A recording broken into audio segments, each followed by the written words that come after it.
Good morning, friends. The topic of today's revision is porphyrias. The type of questions which has come in the university exam is causes and clinical features of acute intermittent porphyria, congenital erythropoietic porphyria, porphyrias presenting with photosensitivity, and in general on porphyrias. Now, I'll be taking the last question first. That is, if you get a question on porphyrias, maybe it will be a 5-mark question. What do you write? You have to first describe what are porphyrias. So they are rare, inherited, and acquired defects in heme synthesis. So partial deficiency of one of the heme synthesizing enzymes except for ALA synthase can result in porphyrias. This results in the accumulation and increased excretion both in urine or feces of porphyrins or porphyrin precursors. Now, the porphyrins are deep red or purple in color. Excessive amounts of these porphyrins, which are formed, are deposited in body tissues, and these cause cutaneous, neurological, or other clinical manifestation. So, they are characterized by an excessive accumulation of intermediate metabolites, but the heme production may not get diminished. Now, how do you classify porphyrias? It can be broadly classified into two types. One is the erythropoietic porphyrias and the other is the hepatic porphyrias. Erythropoietic means the enzyme deficiency occurs in the bone marrow, whereas the hepatic porphyrias means the enzyme deficiency occurs in the liver. Now, the two types, that is erythropoietic protoporphyrias and the congenital erythropoietic porphyrias, belong to the erythropoietic type of porphyrias. The rest all belong to the hepatic type of porphyrias. Now, these porphyrias can also be classified as acute and non-acute porphyrias. Under acute porphyrias, we have the ALA-D deficient porphyria, the acute intermittent porphyria, the variegate porphyria, and the hereditary copper porphyria. The non-acute types of porphyria include porphyria cutanea tarda, the erythropoietic protoporphyria, and the congenital erythropoietic porphyria. So as you can see here, this is the synthesis of heme, the starting materials being glycine and succinyl-CoA. Okay. The enzyme deficiency at each stage can result in porphyrias except for the first enzyme, that is delta-aminolevinic acid synthase. Now, if there's a deficiency of ALA synthase, then it leads to a sideroblastic anemia. It's an X-linked sideroblastic anemia. All other types can result in different types of porphyrias, including the ALA deficient porphyria, that is known as the ALAD porphyria, when there is a deficiency of the enzyme delta-aminolevinic acid dehydratase. Then the next step, that is the conversion of porphobalinogen to hydroxymethylbilane, results in acute intermittent porphyria, which is due to deficiency of its enzyme porphobalinogen deaminase. The deficiency of the enzyme uroporphyrinogen 3 co-synthase results in congenital erythropoietic porphyria. And this goes on. The next step, that is in the conversion of uroporphyrinogen to coproporphyrinogen, you have the deficiency of the enzyme uroporphyrinogen decarboxylase. It results in porphyria cutanea tarda. A deficiency of the enzyme coproporphyrinogen oxidase results in hereditary coproporphyria, and a deficiency of the enzyme protoporphyrinogen oxidase results in variegate porphyria, and the last step, when there is a deficiency of the enzyme ferrochelatase, it results in erythropoietic protoporphyria. Now, what are the broad clinical features? So this has to be also discussed if you are given a question on porphyrias. What are the broad clinical features? Now, the level of metabolic block determines the clinical features. If the block is early, that is prior to the formation of tetropyroles, or porphyrinogens. What accumulates is ALA and porphobilinogen. So, when the block is early, the clinical manifestation is mainly abdominal pain and neuropsychiatric disorders. If it is a later block, that is, if there is the involvement of the porphyrinogens, then or there is accumulation of tetrapyrrole derivatives, then the manifestation becomes different. You see photosensitivity, skin problems, and scarring, especially when exposed to visible light. The colorless porphyrinogen is then converted to colored porphyrins due to oxidation. So when porphyrins are thus exposed to light, it gets excited, it reacts with oxygen to form oxygen reactive species which destroy the cell components. Now, degradative enzymes are released from the damaged lysosomes and they cause skin injury, and this person is said to be photosensitive. So, this table will give you the different types of porphyrias. So, starting with the acute intermittent porphyria. So, except for acute intermittent porphyria, all the other types of porphyrias will exhibit photosensitivity. The typical features or characteristic of acute intermittent porphyria is the abdominal pain and the neuropsychiatric symptoms. So in this table, you can describe the type of porphyrias, what is the enzyme which is deficient, and in brief, what is the characteristic clinical manifestation of each type of porphyria. So it has been divided, as you can see here. The two main types of erythropoietic porphyria is only the congenital erythropoietic porphyria and the protoporphyria, whereas all the other types belong to the hepatic type of porphyria as we have seen in the classification. Also, you should briefly tell them about the lab test and the treatment. Now the clinical diagnosis is based on the symptoms, and it is confirmed by the biochemical test. And once it is confirmed, then we have to institute therapy. That is, we can give immediate IV glucose therapy and prompt administration of Hemetin. Now, the test that we do in the laboratory is known as the Watson-Schwartz test, where in a test tube you take urine, and second tube you find that the urine is to the urine you add Ehrlich's reagent, then the solution is extracted with chloroform, and if the upper layer turns pink, then it indicates that porphobilinogen is present. So this gives you an idea of how to attempt the question if you're given on porphyrias.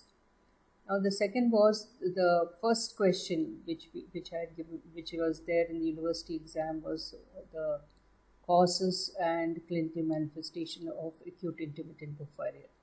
Now, acute intermittent porphyria has come in almost in every paper, and it can come as a 5-mark question, a 3-mark question, or a 2-mark question. Now, what is the defective enzyme in acute intermittent porphyria is the PBG deaminase or UPG1 synthase. Okay, so what happens here? You have accumulation of delta aminolevulinic acid and porphobilinogen. Now, the toxic effect of ALA and PBG may be due to inhibition of the enzyme ATPase by ALA in the nervous tissue. ALA may be also taken to the brain, which causes conduction paralysis. So, cause is due to the deficiency of the enzyme. Now, what is the clinical manifestation of acute intermittent porphyria? It can manifest as abdominal pain, and this is due to the excitation of the visceral pain fibers. This pain can be intermittent. It can cause cardiovascular changes like tachycardia, high blood pressure, and this is mediated by the autonomic nervous system. There could be involvement of the peripheral nerves causing sensory and motor disturbances. There can be involvement of the brain, which is manifested by confusion, agitation, seizures, and neuropsychiatric symptoms.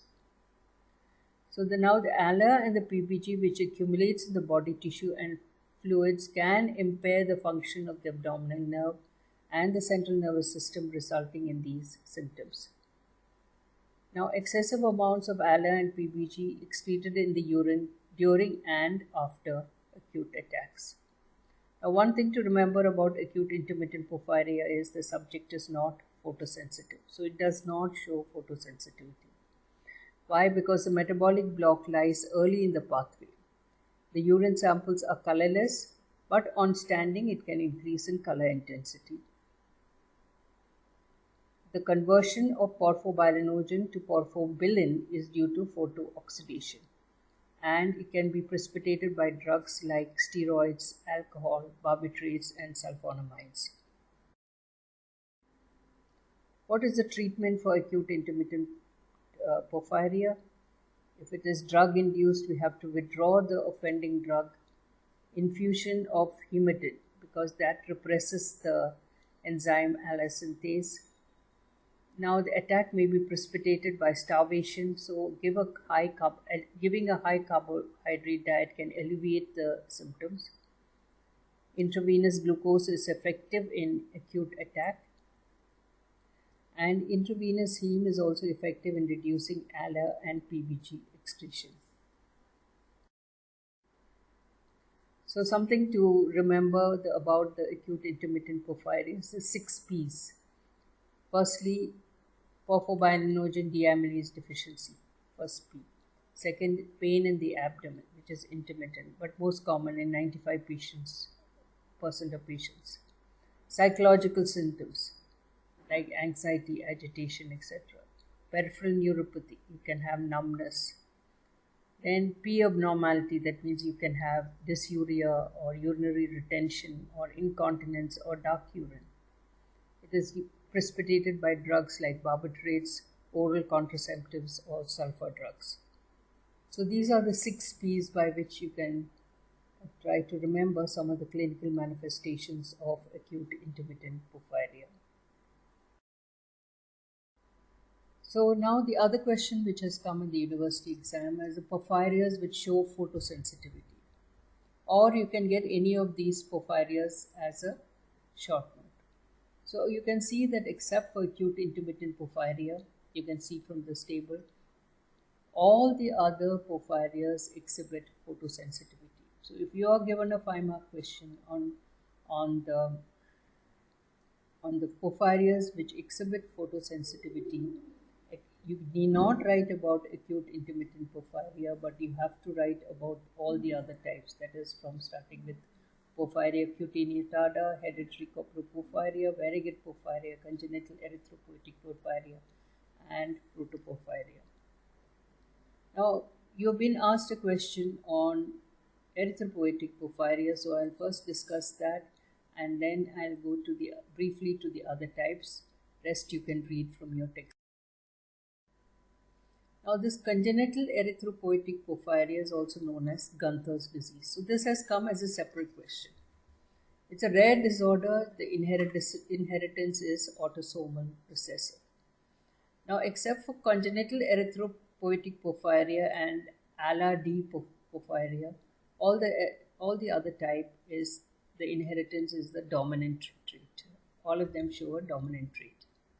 So here the enzyme defect is uroporphyrinogen 3 co-synthase. It is low in concentration but not totally absent.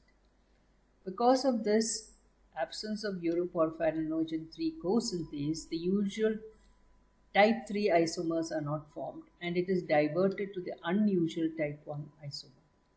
So large amounts of uroporphyrinogen 1 and coproporphyrinogen 1 is formed. This is accumulated in blood, oxidized to uroporphyrin and coproporphyrin 1, and this causes the photosensitivity to visible light and the skin injuries that we typically see in this condition. These porphyrins are also excreted in the urine, and that makes the urine dark red or port wine in color. So, The patient is highly photosensitive due to the accumulation of abnormal porphyrins. The skin gets ulcerated, and you have scarring and mutilation of exposed parts like the nose, the ears, and the fingers. As I've told you, this is because of the release of oxygen radicals, which injures the lysosomes, and these damaged lysosomes then release degradative enzymes, which causes skin damage. The teeth also exhibits fluorescence when exposed to UV light, and this is known as erythrodontia, and there is severe disfigurement of the face. Okay. Now, coming to those, apart from the congenital erythropoietic porphyria, what are the other porphyrias which show photosensitivity? Porphyria cutanea tarda, that is one of the most common porphyrias where there is a partial deficiency of uroporphyrinogen B carboxylase. Now, this is triggered by excessive alcohol consumption or iron overload. And because of this, both UPG, uroporphyrinogen 1 and 3, are excreted in the urine. The clinical manifestation is you see these bullous skin lesions and cutaneous photosensitivity. Hereditary coproporphyria, the enzyme deficient is coproporphyrinogen oxidase. And the metabolites which are excreted include coproporphyrinogen 3, ALA, and PBG. So these are metabolites prior to the enzyme block excreted in the urine and feces. All metabolites which are prior to the enzyme block, that is, the defect is coproporphyrinogen oxidase. All of the metabolites before that block of that enzyme accumulates, like coproporphyrinogen 3, ALA, and PG. It is excreted in the urine and feces. Clinical manifestation is photosensitivity, neurological attacks, and abdominal pain. Variegated porphyria, the enzyme deficient is the protoporphyrin oxidase. So this is the enzyme which catalyzes the penultimate step, not the last step, but the penultimate step. And the metabolites excreted in urine and feces, like protoporphyrinogen 9, coproporphyrinogen, uroporphyrinogen, and porphyrinogen. Clinical manifestation is again neurological attack, photosensitivity, and abdominal pain. In erythropoietic protoporphyria, this is the last enzyme which catalyzes the last step which is deficient, that is the ferrochelatase enzyme. So it catalyzes the final step of heme synthesis. There is an increased excretion of protoporphyrins in the blood, bile, and feces. These protoporphyrins also accumulates in the erythrocytes, in the bone marrow, and the plasma. The protoporphyrins, which are strongly hydrophobic, are not seen in the urine. So, what is the clinical manifestation here? We see mild photosensitivity, no neurological symptoms. You can have portal hypertension and gallstones. So, this finishes up the discussion on porphyrias. And of course, the textbook is also there to help you prepare for the exam.